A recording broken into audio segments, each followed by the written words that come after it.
Anaya did not know that the most dangerous man in the city was looking for her. She didn't know that for 3 months his spies had been combing the city, following paper trails and whispers, all leading to this gilded ballroom where she felt more like a stain than a guest. She had no idea that her name, whispered once in a moment of kindness to a dying stranger, had become a prayer for a man who didn't believe in God. All Anaya knew was the weight, the crushing, familiar weight of being invisible. She stood by the velvet ropes, clutching her purse like a lifeline. Her dress was emerald green, vintage, thrifted. It was beautiful, but in a room full of diamonds and malice, it felt like a costume. She wasn't supposed to be here. She was the mistake, the other daughter, and her sister, Alani, never let her forget it. Wait, pause. I know what you're thinking. Here we go again. Another Cinderella story. Another poor girl crying in the corner. You're wrong. This isn't a fairy tale. There are no fairy godmothers here. There are no pumpkins turning into carriages. In this story, the prince is a killer. The glass slipper is a loaded gun. And the happily ever after?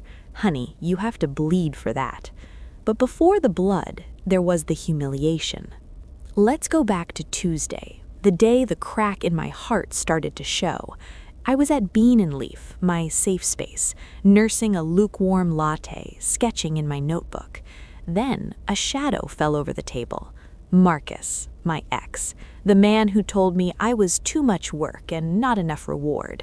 He stood there, smelling of cheap cologne and arrogance. "Well, look at you," he sneered, "still hiding in those baggy clothes. Put on a little weight, haven't you?" I didn't speak. I couldn't. The shame was a hot iron in my throat. He laughed. "You should thank me, Anaya. I did you a favor leaving. Now you can be miserable alone." He walked away.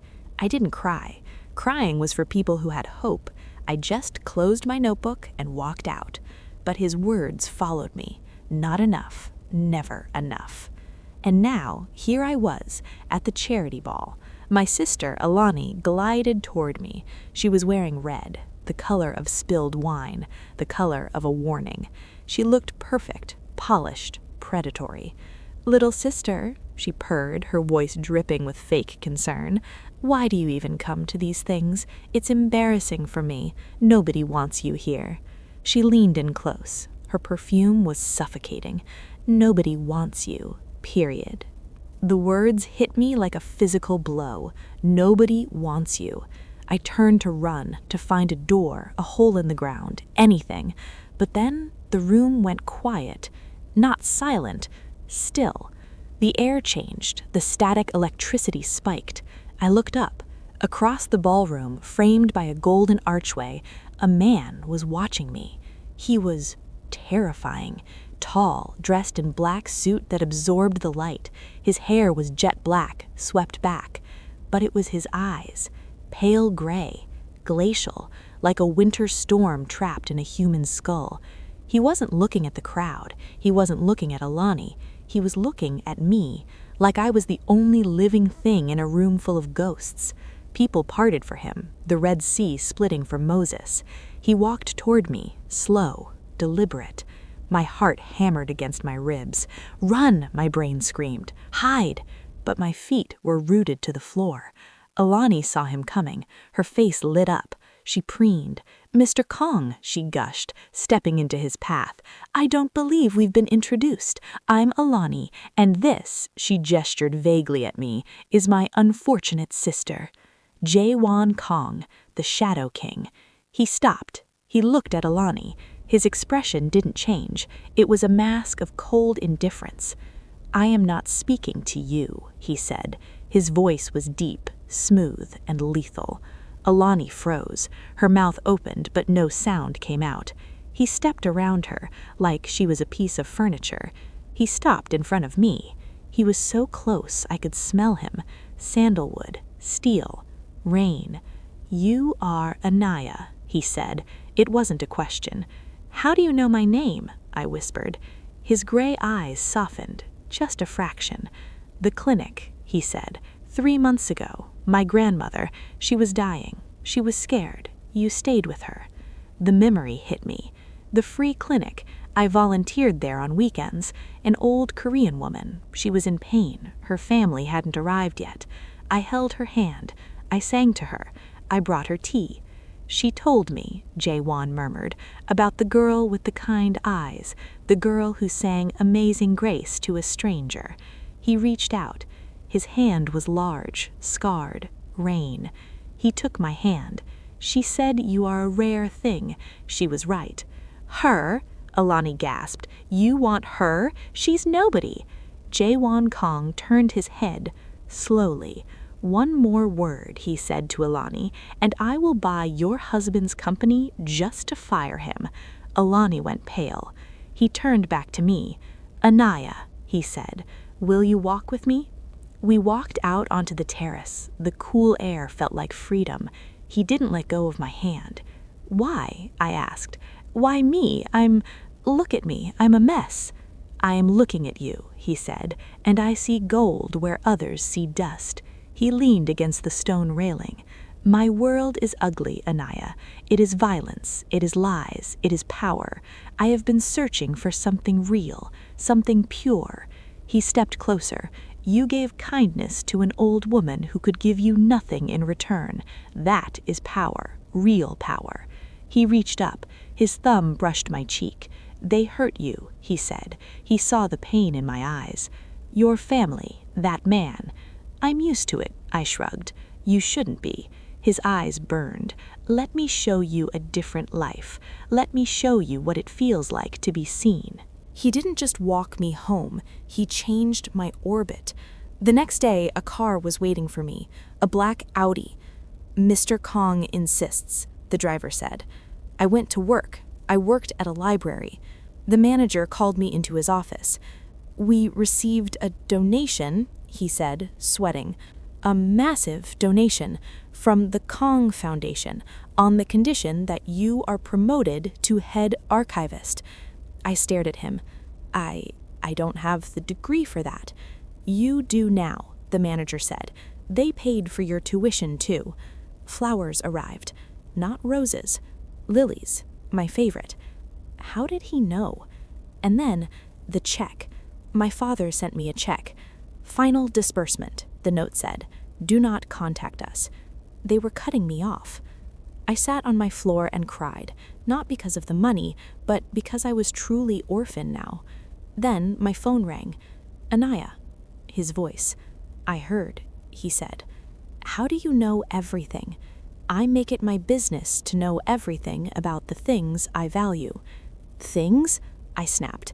Am I a thing now? No, he said. You are the only thing. He brought me to his home. It wasn't a house. It was a fortress in the sky. Penthouse. Gangnam. We stood by the window, looking at the city lights. Move in, he said. What? Your apartment is unsafe. The locks are flimsy. Your neighbors are loud.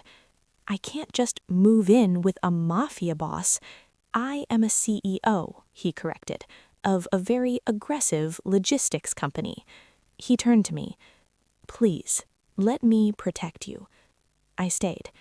Just for a night, I told myself. But one night turned into a week. And in that week, I saw him. I saw the nightmares that woke him up. I saw the scars on his back. I saw the way he looked at me when I cooked breakfast, like I was a miracle. One morning, he was pouring coffee. He was wearing gray sweatpants. Good morning, he said. Morning. I have a question. Yeah? How do you do it? Do what? How do you wake up every day after everything they did to you and still choose to be kind? I looked at him. Because if I stop being kind, then they win. They turn me into them. He put down the coffee. He walked over to me. He wrapped his arms around my waist. You are dangerous, Anaya. Me? You're the one with the guns. No, he whispered, leaning down. You are dangerous to my heart. He kissed me, soft, slow, a promise. And then the world exploded. Sir, a guard burst in. They're here, the vipers. Jae-Hwan pushed me behind him. His face changed. The lover was gone. The dragon was back. take her to the safe room," he ordered. "No," I grabbed his arm. "I'm not leaving you." "You have to," he said. "This is my world, Anaya, and now you are in the crossfire." They say you never know who you really are until you have a gun pointed at your head. Well, I learned exactly who I was that night. I wasn't the invisible girl anymore. I was the girl holding a steak knife, crouching behind a marble pillar in a Mafia King's penthouse while bullets turned the living room into Swiss cheese. Jae-Hwan was fighting like a demon. He wasn't just a CEO, he was a war machine. He moved through the chaos with a terrifying grace. Shoot, move, reload, punch. The Vipers, a rival gang that wanted his territory, had breached the elevator. "Get back!" Jae-Hwan roared, shoving a man over the balcony railing. He looked at me. Blood was running down his temple. "The safe room!" he yelled. "Go!" "Not without you!" I screamed back. A man lunged at me. He had a knife. I didn't think. I didn't freeze. I stabbed him in the leg with my steak knife. He screamed and dropped. Jae-Hwan finished him off. He grabbed my arm, his grip bruising. "You are insane," he panted, looking at me with wild eyes. "I'm motivated," I said. "Now let's go." We ran to the panic room. The heavy steel door slammed shut, cutting off the noise. Silence. We were alone in the dark, breathing hard. "You stabbed him," Jae-Hwan whispered. "He was in my way." Jae-Hwan started to laugh, a low, disbelief-filled sound. "I thought I was rescuing a princess," he said, pulling me into his arms, "but I think I found a queen." We stayed in the panic room for 12 hours. We talked, not about art or poetry, about war. "The Vipers are funded by someone," Jae-Hwan said, pacing the small room. "Someone on the inside, someone who knows my security codes." "My sister's husband," I said suddenly. Jae-Hwan stopped. "What?" "Alani's husband. He runs a tech firm, cybersecurity. He bragged about it at the ball. He said he was diversifying his portfolio." Jae-Hwan looked at me. The wheels were turning. "If he is the leak, then we can use him," I finished. "We can feed him bad intel, trap them." We walked out of that room a team. Jae-Hwan called his lieutenants. I called my knowledge of my sister's greed. "Alani loves money more than she loves her husband," I told Jae-Hwan. "If we offer her a bigger payout, she'll turn on him." "You want to bribe your sister?" "No," I smiled, a cold, dangerous smile I learned from him. "I want to buy her, and then I want to bankrupt her." I invited Alani to tea. She came, of course. She thought I was going to beg for forgiveness or ask for money. She walked in wearing Chanel, looking down her nose at everyone. "Well," she said, sitting down, "I heard about the trouble. Is your gangster boyfriend dead yet?" "He's fine. Better than fine. He's expanding." "Expanding?" I said he's taking over the Western ports, billions in revenue, and he needs a partner. Alani's eyes lit up. "A partner?" "Someone to handle the legitimate side.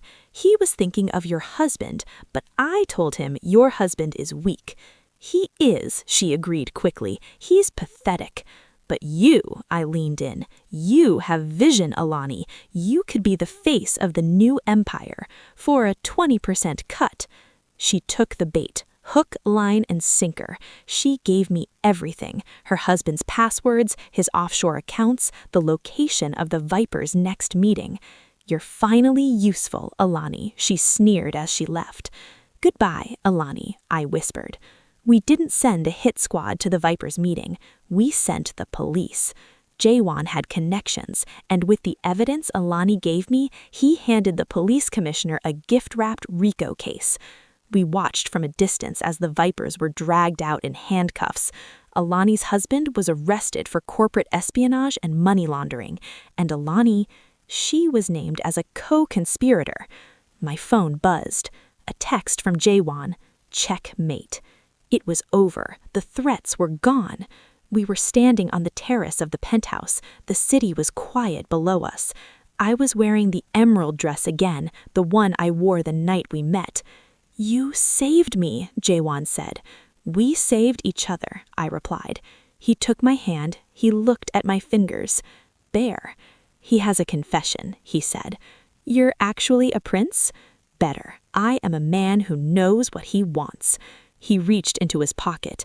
Not a black velvet box, a silver one engraved with a dragon and a lily. He dropped to one knee. Alani, his voice thick with emotion, you walked into my life when I was looking for a distraction. You became my breath, my heart, my queen. He opened the box. A diamond, clear, flawless, huge. Will you marry me for real this time? No contracts, no games, just us. I looked at him, the man who saw me when I was invisible, the man who fought for me. I cried, ugly tears. Yes, I sobbed. Yes, you idiot. He put the ring on my finger, he kissed me, and for the first time in my life, I felt seen. 6 months later, I wasn't working at the library anymore. I was the director of the Kong Foundation. We built schools, we funded art programs, we helped women like me find their voice. I walked into the gala, heads turned, not because I was the other sister, but because I was the wife of Jae-Hwan Kong, and I was pregnant. A little heir, a mix of soul and the struggle. I saw my parents across the room. They looked old, tired. They tried to wave. I didn't wave back. I turned to my husband. Ready to go home? I asked. Always, he said. He took my hand, he kissed it, and we walked out together. The invisible girl was gone. Long live the queen.